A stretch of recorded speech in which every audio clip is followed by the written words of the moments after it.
Level 1. The Wrong Mother. You're born around 1481 BCE. Your father is Thutmose II, Pharaoh of all Egypt.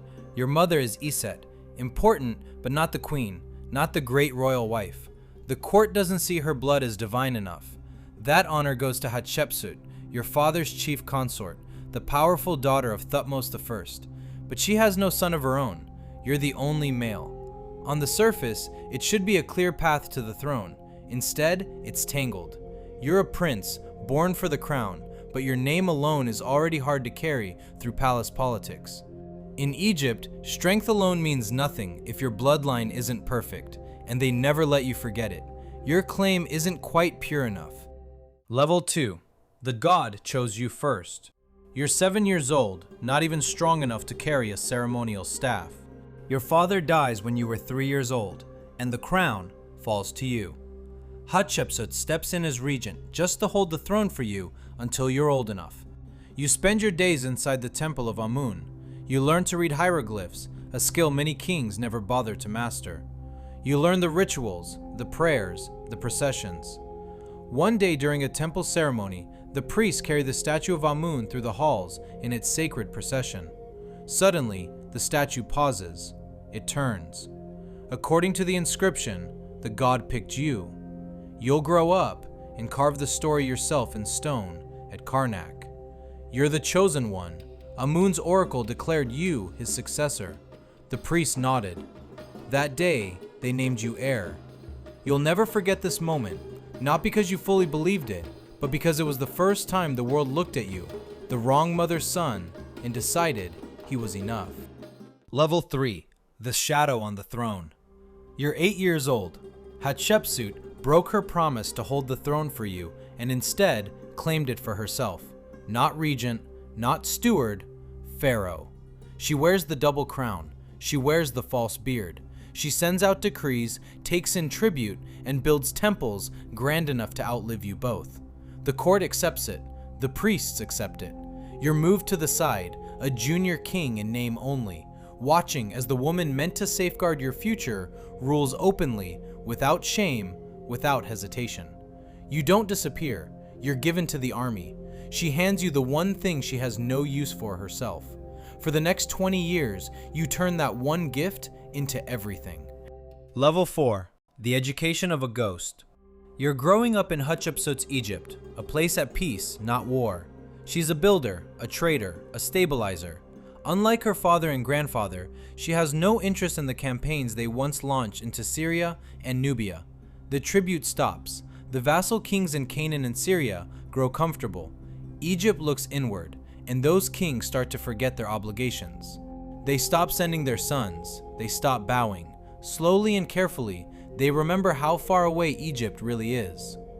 You are watching all of this from the barracks. You practice archery. You ride horses. You learn how to read a landscape for ambush and how to move an army through terrain that has no road.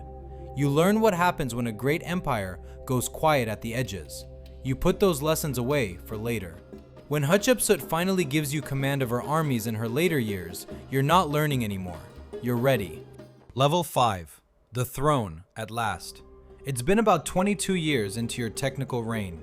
Still a young man, hardened by 2 decades of military life. Then Hatshepsut dies in 1458 BCE. Nobody knows why. She's gone. The throne is yours, the way it always should have been. Yet you give yourself no time to reflect. Far away, in the regions of Canaan and Syria, the vassal kings already hear the news and feel the shift. They start to test you. They hold back tribute, quietly sharing doubts about this new pharaoh, the one who is always in the shadows. They think you're weak. Soon enough, the king of Kadesh pulls together a coalition. They choose their ground, a fortress city. The city is called Megiddo. The Greeks will one day call it Armageddon. Months after you take power, you gather 20,000 soldiers and lead them across the Sinai, marching toward the Megiddo. Level 6. The past they said was suicide. You're 26 years old. You're in Yama, just south of the Carmel Mountains. Your generals are all around you laying out their plans. There are 3 roads to Megiddo. 2 of them are broad and easy. Your officers recommend them unanimously. They argue that the 3rd route, through the narrow mountain pass at Aruna, is a death trap. The army could be ambushed if the enemy waits on the other side. You call everyone together and you listen to every argument. Then you tell them, the enemy expects the safe road. You'll take the pass. You tell your army they can take the easy route if they want, but you're going through Aruna.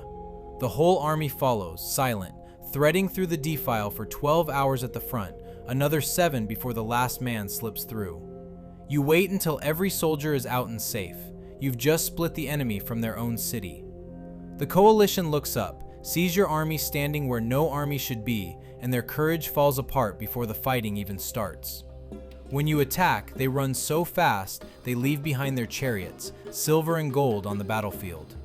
After 8 months of siege, Megiddo is yours. The victory is so clean, so perfectly planned, your scribe Janini writes it all on leather. Later, it's chiseled into the walls at Karnak. It will become the oldest detailed military record in all of human history. Level 7, the machine of campaigns. You're in your 30s now, and you don't stop. You never stop. Campaign after campaign, year after year, 17 campaign in total, over 20 years, 17 victory. You seize Phoenician ports, you take Kadesh. The trade hubs of the Levant fall, the strongholds along the Syrian coast too. Every time you conquer, you bring back the sons of defeated kings to Egypt. You educate them at your court. You give them Egyptian ways, Egyptian values, Egyptian loyalties. Then you send them home to rule their father's kingdoms as instruments of your empire. You don't simply conquer, you reshape lineages. The sons of your enemies become the fathers of your allies. Not a single battle slips through your fingers. Cities fall when you choose. Your scribe writes down every detail, and someday the walls at Karnak will be thick with your legacy. Level 8, Beyond the River's Edge. You've ruled for 33 years, something your grandfather started and nobody's managed to repeat. You finish. You cross the Euphrates, marching your army straight into Mitanni, into the heart of Mesopotamia. No other pharaoh dared go this far since Thutmose I set his stele by this same river 2 generations back. But you're not satisfied with just reaching the water. You drag your own pontoon boats overland on ox carts, all the way through Syria. You planned it months ahead. You launch them east, and the Mitannian king runs. His men dissolve. By the river, you raise your own stele beside your grandfather's. 2 inscriptions, same family, a single dynasty marking the edge of Egyptian reach. On the way home, you stop in the Orontes Valley, but not to hunt for glory. You've killed enough by now. It's curiosity that stops you. You study the land, observe the animals, catalog the strange plants. Later, when you return to Karnak, sculptors will carve these treasures into stone, 275 species. You're the conqueror of the world, but you're also the one who pauses to draw its flowers. Level 9, the Stone Face.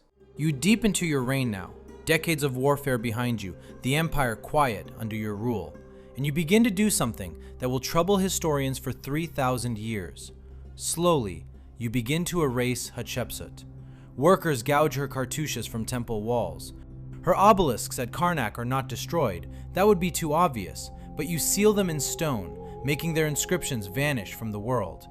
Historians still argue, was it anger, jealousy, some old scar finally exposed? Evidence puts the first erasures around your 46th year, almost a quarter century after Hatshepsut died. This isn't a hot-blooded move from a young ruler tasting power for the first time. This feels cold, measured. Most likely, it's this. Your son and chosen heir, Amenhotep II, doesn't share Hatshepsut's blood. Any surviving relatives from her line could challenge him. You're not erasing a woman, you're clearing the board for your succession. In your hands, even the stones are a strategy. Level 10, what the builder left behind. You're in your final decades. The wars have faded into memory. Now, you build. You build more than any pharaoh before you, more than 50 construction projects recorded in your name, 8 temples in Nubia, 7 in Upper Egypt, a mortuary temple for your father, your grandfather, and yourself at Thebes. You transform Karnak more than any other ruler in its history. Fresh pylons, new shrines, towering obelisks. The Akhmenu Jubilee Hall with its tent-pole columns and its botanical carvings from Asia. You raise a temple to Amun at Mount Barkal in Nubia, at the very edge of your southern empire. You commission the tallest obelisk ever cut from a single block, so big it will not be raised until your grandson's reign. It will stand in Rome, and it's still standing there centuries later. You're the wealthiest and most powerful man alive. You've expanded Egypt's empire from the fourth cataract of the Nile in the south to the banks of the Euphrates in the north. One man, one name. 3.5 centuries of Karnak walls covered in the proof of it. Level 11. The Open Sky. You're 54 years into your reign. The fever comes. Amenhotep II, your son, has already been named co-regent. You made sure the transition would be smooth, just like you handled all the rest. Your mummy will be found 33 centuries from now in the Deir el-Bahri cache, side by side with other legendary kings of the New Kingdom. Archaeologists will study your bones, evidence of a body worked hard for decades. You die in March, 1425 BCE. They bury you in KV 34, in the Valley of the Kings. The murals cover the tomb walls, an unrolled papyrus, the Amduat written from end to end. The journey of the sun god across the 12 hours of night. That's your resting place. People later will call you the Napoleon of Egypt, but the Egyptians called you something different. A king who fights by himself, to whom a multitude is no concern, for he is abler than 1,000,000 men in a vast army. Those are your own words. You didn't come from the favored mother. You started in the shadows of court, easy to overlook. But you built an empire that no Egyptian after you would ever rival. Today, you're a legend.